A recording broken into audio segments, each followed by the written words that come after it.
de várias pessoas e com a cumplicidade de muitas mais, conseguiu controlar aquilo que é essencial na democracia. Antes de mais nada, a justiça. Como nós sabemos, é indicado, o Procurador-Geral da República é indicado pelo Primeiro-Ministro, Pinto Monteiro.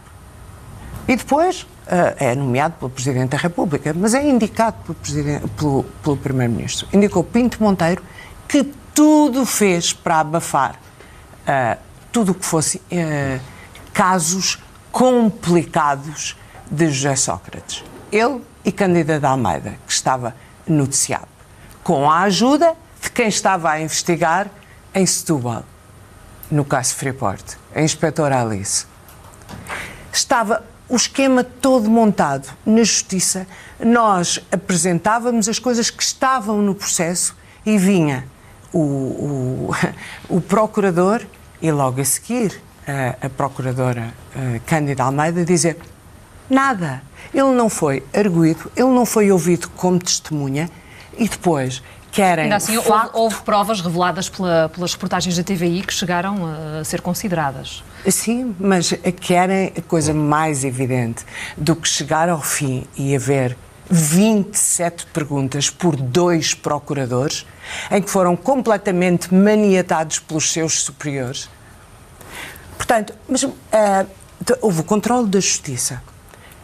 Com todos, depois, com a face oculta, com os despachos do Alto Tâmega, em que vieram para o Procurador-Geral da República, ou com as escutas, com a tentativa de compra da TVI para abafar aquilo que era incómodo na comunicação social, em que as escutas foram anuladas, foram apagadas.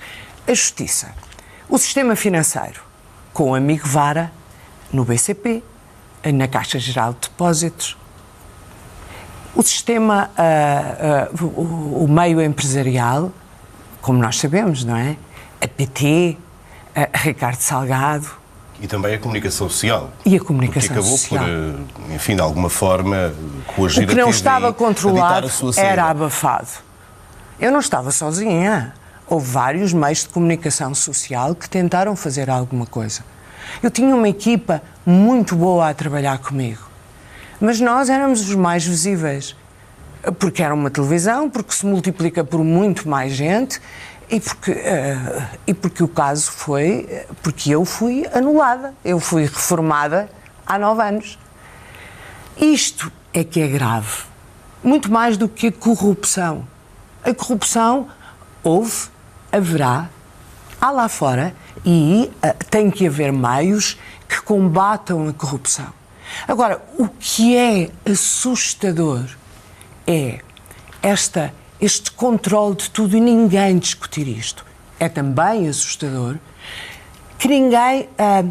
para mim foi assustador, principalmente, que tivessem calado um jornal por uma administração e que ninguém tenha feito nada. Que o Parlamento não se tivesse insurgido. Todos eles beneficiaram de todos estes comportamentos. Eu estava a ver há bocadinho a notícia sobre as parcerias público-privadas. Se houve coisa em que nós batalhámos, foi nas PPPs. Nós demos notícias do descalabro que aquilo era para o país, o que nós íamos pagar.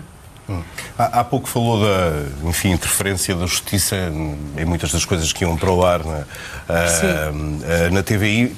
Enfim, no fundo, o que disse é que a Justiça na altura estava controlada pelo poder completamente político. Controlada.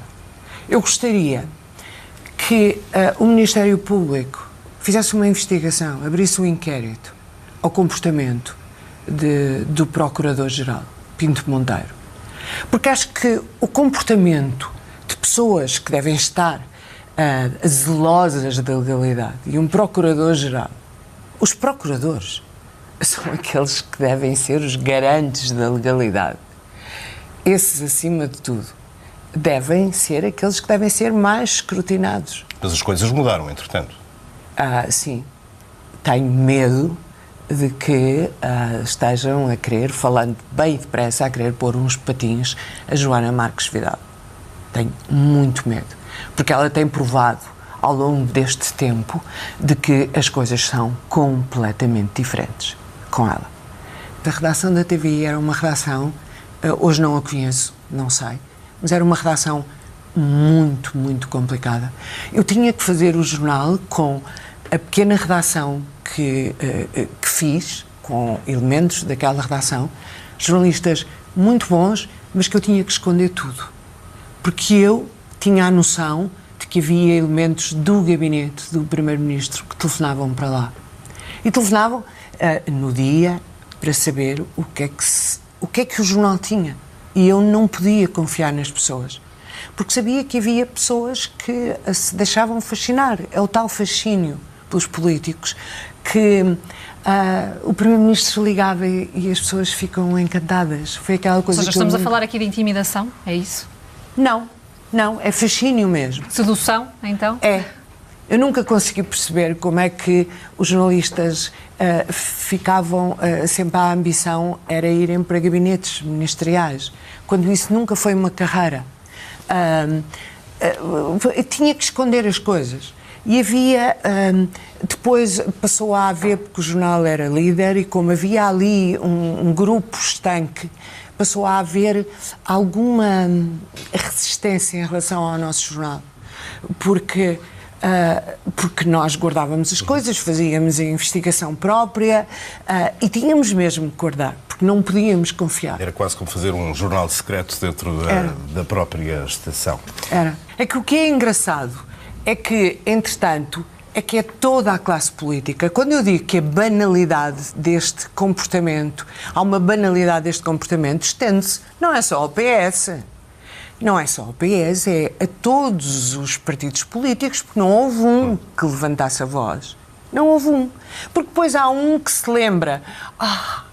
Temos aquele caso dos submarinos e do Portugália. Nós tratámos do Portugália, estávamos a tratar dos submarinos. Há outro que se lembra do BPN, que nós também tratámos, mas havia muito mais para tratar. Que se lembra dos relvas variados. Há tudo isto. Depois há os outros que se lembram dos financiamentos dos partidos e das autarquias, que depois há uns empresários e de umas coisas. E depois, o que é incómodo, mais vale. Mas esses assuntos seriam ainda hoje em dia todos atuais. O que eu queria perguntar é se, daquilo que vê, daquilo que vai sabendo, também se acha que o país ainda é um terreno fértil para um jornal nacional como aquele que apresentava. Então não é? Meu Deus do céu, cada vez mais. Mas confesso que a grande parte dos jornais que eu vejo à hora de prime time são ocupados com gordos, dietas, roteiros gastronómicos ou então a agenda do dia, que é igual para todos. Confesso que atualmente os jornais à hora é isto. Então o que é que falha, na sua opinião? Falha. Eu sei que a agenda há muita que se pode fazer, mas há muita que se pode deitar fora. Muita. Eu deitava quase tudo fora. E depois há tanta coisa para investigar e não dá muito trabalho. Porque basta levantar uma ponta e há tanta gente disposta a falar, a mostrar documentos. Agora, tem que ser coisas fiáveis. As fake news não dá, não é? E desde que haja documentação, desde que haja pessoas credíveis a quererem. Porque quando um jornalista mostra que está disposto a mostrar a realidade, a falar a verdade, chovem coisas. À sexta-feira, então, era quando se podia apanhar a agenda do dia e era quando eu aproveitava para apanhar os ministros e as pessoas do governo que nunca falaram para aquele jornal. Nós fazíamos até uma contabilidade de o ministro X, já o convidámos 10 vezes recusou. O primeiro-ministro, então, claro. O ministro não sei quantos, o Santos Silva, lembro perfeitamente. Nós chegávamos a dizer, estou em Coimbra, dizia ele. Nós metemos meios direto. Não posso a essa hora. Então nós gravamos. Nunca. Nunca se podia. Mas chegavam desmentidos também, ou era só indisponibilidade? Nunca. Nunca houve um desmentido. Nunca houve um pedido de direito de resposta. Nunca houve um processo. Aquilo que houve foi, no Congresso do PS, começou a campanha, que agora já conhecem qual é, não é? Na altura era inédita, que era uma perseguição pessoal, calúnias. Agora conhecem que sempre que se diz qualquer coisa que não agrade ao ex-primeiro-ministro, o que é que ele diz? É sempre, não é? Que é uma perseguição pessoal, são calúnias. Na altura era virado para nós. Virado para nós, foi um bocado para o público, mas é esta sempre a resposta que dá relativamente a coisas que uma não lhe agradam. Uma estratégia de vitimização, como de resto se disse aqui nas últimas semanas. Falava há pouco do caso submarinos, do caso Portugal e também que o jornal que era responsável andou ainda a investigar. Falou também da eventual responsabilidade de políticos, não só do PS, mas também do PSD e de outros partidos, do chamado arco da governação, em todos estes casos. E da necessidade de uma reforma. Considera que estes políticos que nós temos, eles estão interessados, verdadeiramente interessados, em reformar o seu próprio sistema? Não. Senão já o teriam feito, não é? Este sistema eleitoral está gasto. Já provou que não traz confiança. Cada vez há mais abstenção. Cada vez as pessoas se afastam mais dos políticos. Porquê? Porque os políticos respondem aos partidos. Os políticos não são responsabilidades. Bom, eu estive na Assembleia. É verdade, foi deputada do Eu fui deputada. Era deputada independente, pus como condição ter plena liberdade do meu voto, tanto que eu era deputada independente pelo CDS-PP, e houve uma vez que votei sozinha com o PCP. Confesso que foi complicado, mas disse ao grupo parlamentar que tinha que votar em consciência com o PCP. Mas eu estive lá dentro. Eu tenho essa vantagem de saber como é que as coisas funcionam. Mas isso também já foi há alguns anos. Nada mudou, entretanto, nessa vontade com a exposição agora deste tipo. Não estou lá, mas os indícios são. As coisas funcionam em função do partido. Sempre em função do partido, não em função do país. E nós vemos que em função são as direções partidárias que escolhem os deputados, são as direções partidárias que escolhem as estratégias, são as direções, os deputados respondem perante as direções partidárias. Não, eles têm que responder perante o cidadão. O sistema tem que mudar necessariamente. Um sistema mais inglês. Um sistema mais inglês, mais responsabilizado. Pensa para que esta desconfiança instalada em relação aos políticos desapareça? Um sistema mais inglês.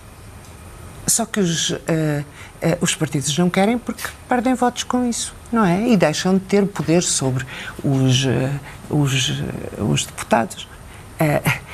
Eu lembro-me de estar, de repente, um deputado, porque havia tempo, estar a falar sobre coisas que interessavam à sua região e de coisas que interessavam aos cidadãos, e a Assembleia desertava toda, porque aquilo não interessava. Não interessava, não era política partidária, não eram coisas que ao partido cabeça dissessem respeito, mas diziam respeito ao cidadão. Portanto, o voto em consciência existe para coisas raríssimas, como sabem. Para falarmos ainda de corrupção, é inconcebível o PS, que está agora com este assomo, como diria a tal pessoa que me encontrou hoje, com este assomo de caráter, que continua a dizer, e contra, a revelação de quem contraiu empréstimos na Caixa Geral de Depósitos, quem contraiu empréstimos e não os pagou. E nós a pagarmos milhões e milhões e milhões, não é? Mas o próprio Banco de Portugal, enfim, diz que... Sim, mas o Tribunal da Relação diz que sim. Mas o Tribunal da Relação diz que sim. E porquê é que era importante saber isso, Manuel? Porque, então não é importante saber quem são os devedores, a quem é que Eu não estou a dizer que não é Vara... importante, estou só a perguntar. A quem é que o Governo, através de quem lá esteve a gerir, fez empréstimos a fundo perdido, com o dinheiro de todos nós? Não é importante para que as coisas, para que haja mecanismos ou que as pessoas estejam de sobreaviso? Não é importante. Nós sabemos, as listas dos faltosos ao fisco podem ser publicadas. Pessoas que devem... Pronto, porque, coitados, às vezes, porque, olha, caiu-lhes a crise em cima, não é? E não podem. E esta gente que... os amigalhaços do Governo, os amigalhaços do amigo Vara... Há muitas não questões que, de facto, são importantes no combate à corrupção. Só para terminarmos, Manela, tens uma visão otimista do que é a atual situação do país? Não tenho. Não tenho. Acho que enquanto... Não tenho mesmo nada. Eu continuo a reforçar isto. Não tenho. Enquanto as coisas não mudarem, enquanto não houver uma fiscalização, mas é uma fiscalização de todos, enquanto não houver uma outra mentalidade, enquanto não houver esta banalização de encolher os ombros, já é costume, enquanto não houver uma... Mas é de todos, é da opinião pública, é da comunicação social, é os organismos que fiscalizam, de facto, e as entidades fiscalizarem à séria. Enquanto não houver um sistema eleitoral e um sistema político que, de facto, responda perante os cidadãos, a coisa não vai funcionar. Não vai. Por isso é importante também que surjam vozes como a tua, como a do José Gomes Ferreira, por exemplo, que vem já a seguir no Negócios da Semana. Felizmente. Muito obrigado por ter estado connosco. Obrigada. Obrigado eu.